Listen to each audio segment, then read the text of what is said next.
So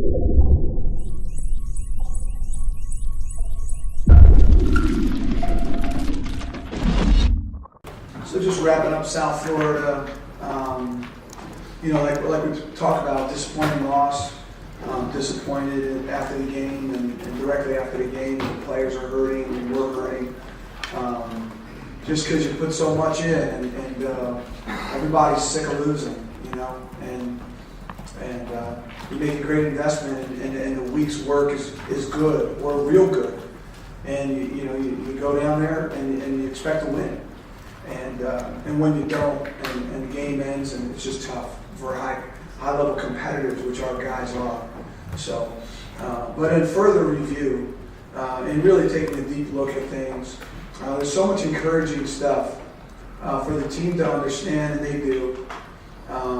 And they're very, very positive in the right way, like a competitor would be, accountable to all of us, accountable to the work. And the record as it sits right now, but also understanding that there's been a lot of improvements, and some real small things to see that can continue to get cleaned up to add more and more. So very tangible things, not intangible, not try harder or we need to have a seance before or see a witch doctor. Just some real normal football nuts and bolts. Tactical and or fundamental work throughout the course of the week. And things that we altered and changed and emphasis points that have helped. So you can look and say, we made an emphasis here, we made some tactical changes here, and look what was produced. And here are some more areas that we can continue to tweak and turn. And we're really getting a good look at it. That's the other thing that they need to understand. And not in a defeatist way, in a competitor's way, in a battler's way, to understand that we've played the number 11, the number 25, and the number 27 teams in the country. So 3 of our 4 losses are against the number 11, the number 25, and the number 27 teams in the country, and they were all on the road. Only one other team in America has done that. Only one other team has played through the first half of the season that level of challenge. Oh, and the other loss happened to be against Syracuse, left the ball 2 feet away from the end zone, and they just beat the brakes off of Virginia Tech. So we've had a lot of hard, challenging, fun, exciting, some great moments, some disappointing moments, scheduling piece for this first half. And and it looked challenging to begin with, as we knew, but excited for the challenge.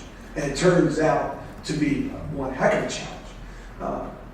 Having, at least 3 of those teams having only 1 loss and playing against great competition. So they gotta be still excited. And whatever the team and the coaches and the collective family saw themselves in August, we got to be sure that isn't dented and that's not chipped or cracked or broken in any way. That unified, excited for the work, and let's just call it a swagger, hasn't left the building, and it hasn't. But that was, as we came back together, that was some of the storyline. And it's not convoluted, it's not concocted, it's real stuff. So the rest of the day went well. We had really strong meetings. We went to the field for a bit. That went really well.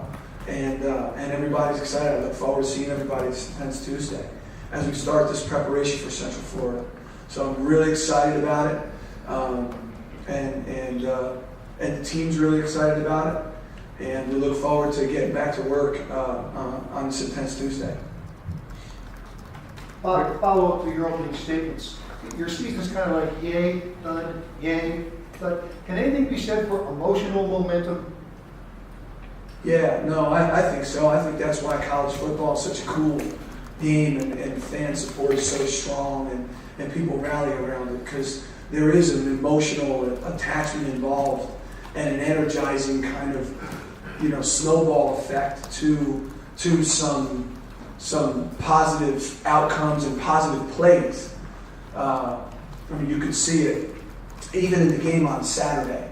which you could look at the final score, it doesn't tell the story. It doesn't tell the story. It's only the story of having to continue to go in circumstances where you wouldn't necessarily in other circumstances, like going for it on an unmakeable fourth down on the minus 20-yard line, because you have to, because there's no other choice, which then sets them up in scoring zone already at the end of the game. But the fact of the matter is that halfway through the third quarter, it's 17-14. Huskies got the lead, and then with 6 minutes to play or 5 minutes to play in the fourth quarter, it's 28-20 ball game. So it was a highly competitive game, and we saw some of the momentum, energy be the catalyst for turnovers and scores, and at a point in that game, even on Saturday evening. So I'd say it's definitely a piece. And what there's not is they're not really inconsistent. So, I'm okay with the word you use, dud or thud or whatever, high and dud. But it hasn't been that way. It hasn't been a real inconsistent up and down, other than the second quarter of the game a few weeks ago. It's been a steady, pretty even-keeled approach, and a pretty indomitable spirit that's highly competitive for the guys, and they never stop playing hard and believing. They've been very great that way. And I believe the offense has continued to improve. So it hasn't been up, down. It has not been up, but it is climbing. So I don't feel the roller coaster other than a win, a loss, a win, a loss, a win, a loss yet. Coach, what things, you talked about some things you liked. What were the things that came out on Saturday that you liked going forward? Oh, I love that we didn't turn the football over. I love that piece, that it was a major emphasis point, and that got done. I really enjoyed the game kind of starting with a drive and a score or whenever that all happened, but not that it was an explosive first quarter, but it was better than it had been. So that was exciting to be a part of and to watch, and a real energizer for the group. It was really great, even in the last 2 weeks, to have created, I think, 5 turnovers in 2 weeks, and that's been a major point of emphasis, both mentally and also tactically. So it's good to see that manifest itself into production. How are you addressing the slow starts with the team? You guys had great second halves, but I know it, and it's been such an anomaly. It really, it's been hard to get a handle on. And it's predominantly offensively with the slow start. Because most of the emphasis for the program, as we've talked about in preseason, we've talked about in the spring, a lot of the emphasis through winter, spring, summer was on finishing. So when you look at 2015 and you build a program to address issues from the past so that they don't become issues anymore, a big part was finish strong. And we built the drills that way, and we built the mentality that way, and now we come to a situation where the start, you put your finger in your toes in the dam over here, and then all of a sudden another little spurt starts squirting out on the other side. So we're working on it. We've altered practice a little bit to kind of facilitate that mentally. We're trying to do some real different things with meetings and having those be just a little bit. And we still have 20 hours is 20 hours. You can use them as you want, but just a little bit more spurts, a little bit more excitement, a little bit more rather than long, drawn out situations. Some different things tactically with taking the ball or trying to take the ball, from a week-to-week standpoint, trying to create some energy that way. So everybody's trying hard. And whether it's tactically on offense, with system and how we run our system at the very beginning of the game, to try to create some juice. So we're working hard at it, and it's a little bit of it's almost like a vapor we're trying to catch here. So Brian took a lot of pounding the last game. Was it Yeah. a case of them bringing more than you blocked, or was it communication, execution on your guys' part that resulted in some of that? Yeah, most of it was bringing more than there were protectors available. And, when you move in certain games and you move to an emphasis that we're just kind of not getting started with, but it's just a piece. And if you have to major in it rather than have it be just a piece, the team can kind of tee off. And you need to have all the answers in all those moments. It needs to be a major, for everyone. Hot routes, wide receiver hot routes, hot understanding with the quarterback, or the quarterback the ability to flip protection, the quarterback the ability to bring someone in and make the protection sound, the ability for the coordinator to be scanning or changing the plays before they're snapped in those moments, to put plays on that might facilitate better the look that you're getting. There's a lot of little mechanics to getting your protection shored up, which is a big part of it. It was a big part of it. And I can't minimize that there were also a few plays in there where there was some human error when Tommy went down. That surely didn't help. It was a little disruptive, as it's been. He's a heck of a player, and there's a continuity there amongst those five. When you supplant someone new in there, it can be a challenge, especially if you're majoring in something that you've minored in the past. What's his situation injury-wise? He's out for the year. Yeah. Tommy is he has a lower leg injury sustained that he'll be his year's over. Kind of a rough go for him, and he got rolled up by Rich in the opener. What's your take when a kid goes through something like this? He's been such a reliable player for you. Love him and care for him, help him in all the other areas until he's feeling well enough to have a role. And I think that when you're a teammate and you're a competitor, as long as you have a role, mentally and emotionally, you're connected and you're feeling pretty good about what you're doing. Now, his role won't be to be the guard, but his role can be something else once he's mobile and safe, and we can keep him protected on the field and on the practice field. So, like Crozier, for example, now a little different because it was, the whole year, but he played a significant role for the team in 2015. He was a major help. And when Tommy's feeling better, it would be great to get him connected at that level. Do you see Trey going in there or Brendan? Honestly, we need to create a competitive situation for both those guys this week and see, just exactly how that shakes out and make the determination probably, hopefully Thursday. We normally like to tell the guys their participation patterns, but you'll probably see them both. What about Hergy? Come again? Hergy, how's he? He's day to day. All reports today are that he's much better than he was last week, at the end of last week. Now, how functional he is, we'll see. Because it's one of those things where you don't want to take a step back. And it's the kind of thing that can nag. I don't think it's I don't say it's not a big deal. I don't want to minimize how it feels. I'm sure he doesn't feel well. But it's day to day.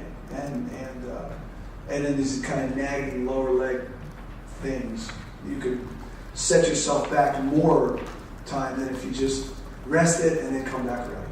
Rather than trying to come back, and then you spend the rest of the season at 75%. Were you happy with how Lamel and Fields stepped up? We heard you. I am. I'm very happy with those players. I'm really not unhappy with any player. There's really not a player that I'm unhappy with. Even the guard position, we could look at it as a staff and just even do a better job of preparing the next man in and the next man in for that circumstance. So I can still look And I'm sure the guards can look at themselves, but I go there, look at myself and our staff and try to figure out more ways to get the next man in ready when needed, as they were needed early in the game, whatever the play was, play 7, play 8. And then them coming in, it was pretty disruptive for a little while there. And we need to be better there. We need to be better there. And we will be.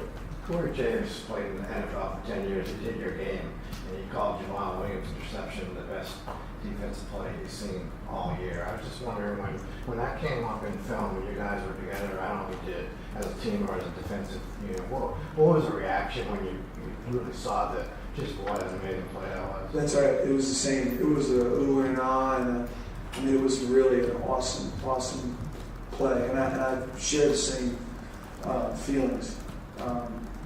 It was a dynamic play, and you know, I don't say a light switch was flipped, but in his preparation, he's approached the last few weeks with a different energy and professionalism. He's always been good, but he comes to work great, and it's really showing up in his game.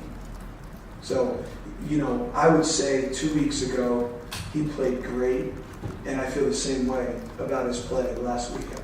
I thought he played great. I thought he was one of the players that was hard to find something to, you know, I mean, obviously there's things to coach, but each of the other defensive players had a play that through effort and trying hard, they had a play where they didn't execute the defense, and the point of attack, you're always at the point of attack when you're playing offensive players like that. They're going to find the area where you've, you know, had a mental error. But Doug was fantastic in the game, and that was a spectacular play. You talk about Obi's improvement over the season, just over the past few weeks. Yeah, that's another interception too. You see, I mean, that's rare. That one where he came out of the middle of the field and broke on that deep ball on the sideline. I'd be hard pressed. I'd be interested to see how many middle of the field closed safeties have made plays like that this year. And he was smack in the middle of the field. It was really a beautiful play. He's tackling. He's on his pass fits. He's playing man, match. He's in his zone. You can turn his tape on and see him do so many jobs now where he's putting a complete game together.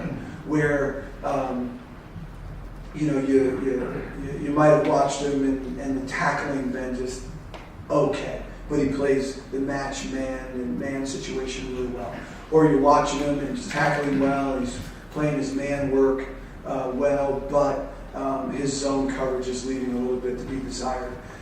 This year, not the case. He's dynamic in really all phases of his game. And, you know, and you watch at the end, I mean, when they're moving at the rate that they're moving, I mean, it's hard. It's hard. You know, see, you're watching the tape and you see the players move a little bit faster at other times than they were at some of those ended extended drives where they got down there in the red zone. But, you know, they're moving at a rate it's really hard to even fathom. I mean, honestly. So, the one where we got for 12 men, we had 12 men, but you know, what do you want them to do? What does Central Florida do well? Yeah, their tempo, and athletes. It's the Oregon offense. If you've had a chance to see that, I love watching their defense. So that's, I don't say new, but it definitely jumps off the screen for 2016. This is a well-coached defense with playmakers. Really impressed watching their defense in terms of the energy that they play with, the 1 of 11 in unison structure that they have, that they really do a nice job with. And then the fundamentals. They're sound in their block destruction and they're really good tackling. They make, you know, fundamentally sound breaks on the ball and compete for the ball in the end. So that's been a fun group to watch. And then, whenever you have playmakers, obviously, your kicking game is stressed, and this will be no different. They had a really electric player on their offense, and he's a kick returner, so he's a weapon. Adrian Killens, Florida State champion, 100-meter, 10.5, I think, documented time. So he's a talented player. They use multiple quarterbacks. Are they similar, or does it impact your preparation? They run the same offense. They're not similar. And I'm not in their building, but I would expect 10. Mackenzie Milton, freshman. You go to him as a true freshman. Burn the red shirt. I mean, it's hard to. I would think not have him be the guy to me, but I'm not in their building. I have no idea. But the offense is the same. Your kids were pretty excited last year when the game ended with the whole conflict thing. Have you seen that enthusiasm starting this week already? We're excited to play. Will the trophy remain in the trip if you start? I'm not. I've had enough of the conversation, externally. So I'm not going to get into all that business. There are four losses that opposing quarterbacks have won for 8 touchdowns. They're great players. Is that a case of them just being great runners, or are you trying to tighten up stuff the way you defend rushing quarterbacks? One more time, Jim. Your 4 losses opposing quarterbacks have run for 8 touchdowns, and none in the games you've won. I know it's playing Greg Ward, and it's playing the kid from last week. It's playing a triple option quarterback. But are there things in the way you guys defend rushing dual threat quarterbacks that you think need to get better, or is it just that you're playing great players? No, we need to get better at both. Both. I can look at several of the plays that produce scores in Saturday night's game, and there's defensive players that are out of their fit. So would that have been a play if they stayed in their fit, and why did they exit their fit? The energy and the anxiousness when that player has the ball in his hand and he's darting here and darting there and darting here, the inclination would be to react to it, which is the opposite of what you should do. If he goes in there, then it's not your responsibility. And that player, and as electric as he is, can go in there and then come here in a second. Not everybody can do that. Some can. Some are trained that way. So the Navy quarterback is trained that way. It's all he does. And then you have 2 dynamic, how many electric dynamic quarterbacks in America are they? And are Quinn and Greg 2 of the 3? 2 of the 4? I mean, they're not less than that. So maybe you got the guy from Louisville, you got those 2 guys, and I don't know who else there is, but they're pretty darn good. So when you're playing players like that, you got to be perfect in your fit. And if you're not perfect in your fit, they're going to find that window and they're going to run for a touchdown. That's just how it is. So yes and yes. Part of it is the spectacular athleticism of the players and vision. Excuse me. And the other part is us getting better with our fits. How much do you pay attention to, obviously you affect the crowd after a lot of, games in general, but how much do you notice if there's, say, 37 versus 27,000 people, and how much do I? And I really don't want you to interpret this into anything, but I don't. It's like, you're competing, and, when you're competing, and it was most visual when I wrestled. When I was a wrestler, when I was a kid. And I mean, at points where you're on your back or you're trying to get someone to stick them, you can see faces that are red and screaming, but you can't even hear anything. So when you're in that moment, to me, it's very hard to think you can hear how loud or not loud. I'm definitely not looking in the stands So, I mean, that's definitely not happening. I'm engaged with the players. I'm engaged with the coaches. And I'm looking at the field of play. So my eyes really never travel up. I mean, I'm just trying to give you a nuts and bolts answer to it. So I think from a visual, from your senses, I mean, almost when you're on the field, you could almost, if you have a sense that can sense anything, you smell the tailgate. You smell popcorn. You know, you smell sausage and cheeseburgers. But because visually and from a sound standpoint, for me, I found it to be very hard to take in the crowd. That's probably a good thing. How much does it concern you, I guess, then, if whether there's a full stadium each week or whether, fans aren't coming out as much as people would like? My focus and interest would be on the players, and if the players feel valued and feel that there's great interest for what they're doing and how much they're investing. So if they're disappointed, then I would be disappointed. Yeah.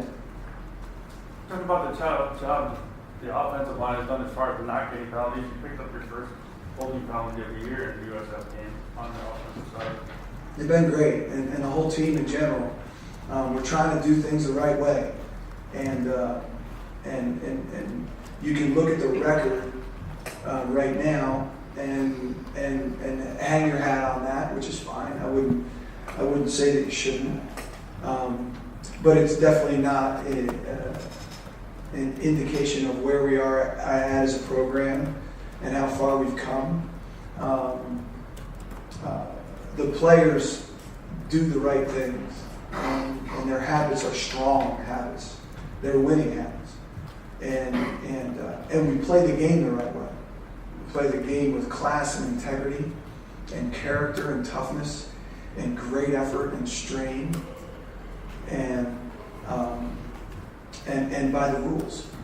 So those are all hallmarks of our mission and what we're creating, and it's manifested itself in so many areas. It's hard pressed for our guys, our players. Really, they exit a plane, they exit a hotel, and the people say, "Best team we've ever had here. Best team we've ever had on this plane." Now, please, they'll run me down in the home. Please, tell the team that this is the classiest group of young men we've ever had stay here. Say, I will, absolutely. So we're doing a lot of things right. Penalties happen to be a byproduct of that, and a real emphasis point for our overall nature of how we operate. Anything else before we bring out? Looking at Arkell, that 70-yard touchdown catch and run, just kind of get him involved in that way. It seems like that energized your whole team. Arkell, along with several other players, has to get the ball. So now he touched it, and again, I don't have his statistics memorized, but he touched it 18 times 2 weeks ago and 22 times Saturday. So, and he had over 200 yards of all-purpose yards. And he was targeted another 3 or 4 times offensively. That, maybe it was a swing and it didn't go to him because the quarterback ran, or it was a zone that was pulled and a control was thrown on the perimeter. So he was a part of the ability to get it 4 or 5 other times. And that's how it should be. He's going to make plays. He's a talented player. He loves to play. He prepares hard. So he'll be ready again this weekend. And in that game, he's got to get the ball. Because I don't know exactly at what moment he's going to have a game changer, but he'll have that.